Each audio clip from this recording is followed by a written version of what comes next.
Doraemon और phone की गंदगी, ये हमारी माता बहनी, मैं भी हूं उनमें कि मैंने अपना 10 मिनट का समय बच्चों से बचाने के लिए अपना फोन दे दूंगा, बेटे जा खेल ले।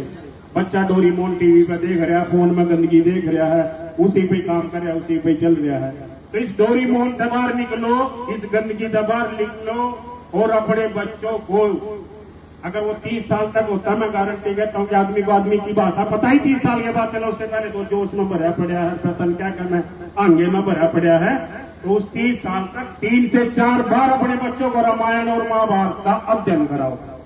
आप उनको रामायण दिखाओ कि पता लगेगा कि महाभारत में धर्म और अधर्म की लड़ाई हुई थी, उसका क्या मतलब है।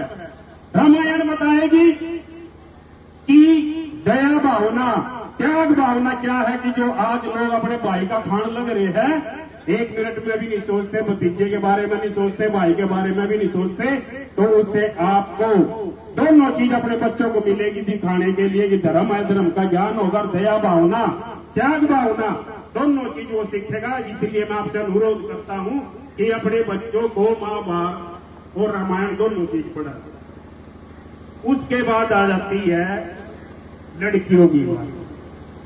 बहुत से परिवार अभी भी ऐसे जो से ये नहीं चाहते कि हमारी लड़की नौकरी करनी चाहिए, हमारी बच्ची बाहर नहीं जाएगी, भाई पापा 20,000 रुपये कमा रहा, 50,000 रुपये कमा रहा, भाई कमा रहा, सारे घर में मौज है, 20 किले का जमींदार है, हम तो अपनी बेटी ना ज्यादा पढ़ाते, ब्याह करेंगे ना हम नौकरी कराते।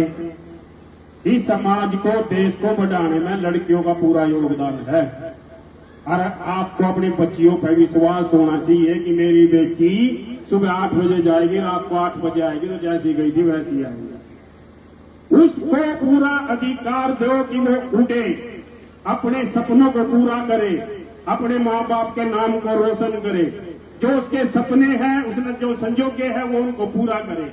मेरी अपनी माता बहनों से अनुरोध है कि अपनी बेटी पर लगाम ना लगाए, उनको मौका दे।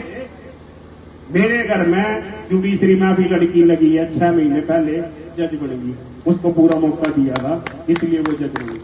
अगर हम भी ये सोचते हैं कि उसको लगाम लगानी चाहिए तो वो शायद ना कर पाते। वो ये हमारे पास संसाधन भी है, आज के टाइम पैसा भी है, सब कुछ है, पर अपने बच्चों को निकालो, पढ़ो, अफसर बनाओ, राजनीति करना चाहो उसे राजनीति कराओ, अधिकारी बनना चाहो तो उसे अधिकारी बनाओ। उसके बाद आ जाती है बात इंसानियत।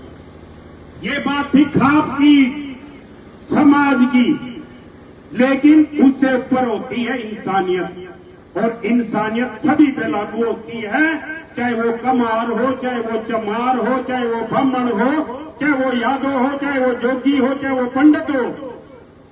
मैं आप लोगों से अनुरोध करता हूं कि आपकी इंसानियत जिंदा रहनी चाहिए। बड़े बड़े लालाओं के मुंह से मैं सुनता आया हूं कि अपने पैसों में से 10% का दान कर देना चाहिए कि वो आपको और आपके बच्चों के भविष्य में काम आएगा। पर हमारे पास पैसा नहीं है, मैं कह रहा हूं मेरे पास पैसा नहीं है, पर मेरे पास 24 घंटे जीने के लिए तो है। मैं 24 घंटे जीता हूं समाज के लिए। वो 10% दान करते हैं पैसे का।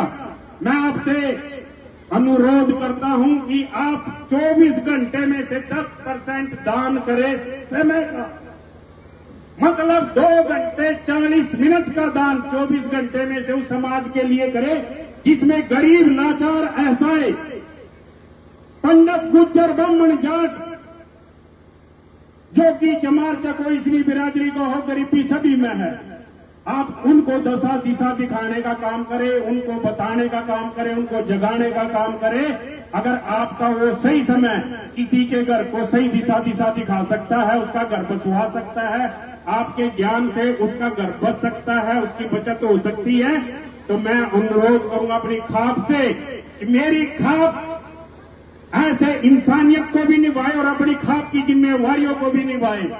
और मैं अपनी खाप से और अपनी माताओं से, बहनों से अनुरोध करता हूं कि पानीपत में अगर मेरी कहीं भी कैसी भी जरूरत पड़ेगी, मैं राधेश्याम यादव आपके साथ, अपनी खाप के साथ, अपने समाज के साथ कंधे से कंधा मिलाकर खड़ा मिलूंगा। जिस टाइम कहोगे उस टाइम आपको खड़ा पाऊंगा। इसी के साथ मैं अपनी वाणी को विराम देता हूं। और जाने अनजाने में जो मेरे से गलत शब्दों का चयन हो गया हो, गलत बोलिया गया हो, जो उसमें कुछ कहा गया हो, मेरे बाबूजी अभी कह रहे थे, किशन जी, नो सॉरी, अजीत जी, ये आजकल युवा सुनते कम है, सुनावा ज्यादा है। ये बात बिल्कुल सही कह रहे हैं। पहले बैठना सीखो, फिर बोलना तोलना सीखो, फिर उसके बाद बोलना सीखो। तो आज मैंने बाबू जी की बात पर गौर कराया है। और भाई ऐसा ही मेरे भी दोस्त कोई बात निकल गई हो तो उसने माफी मांगू हूँ और सभी का अनुरोध करूँ हाथ जोड़कर कि भाई इस चीज पर मंथन करें, गौर करना, कोई गलती होगी तो उसे माफ करें। धन्यवाद। धन्यवाद।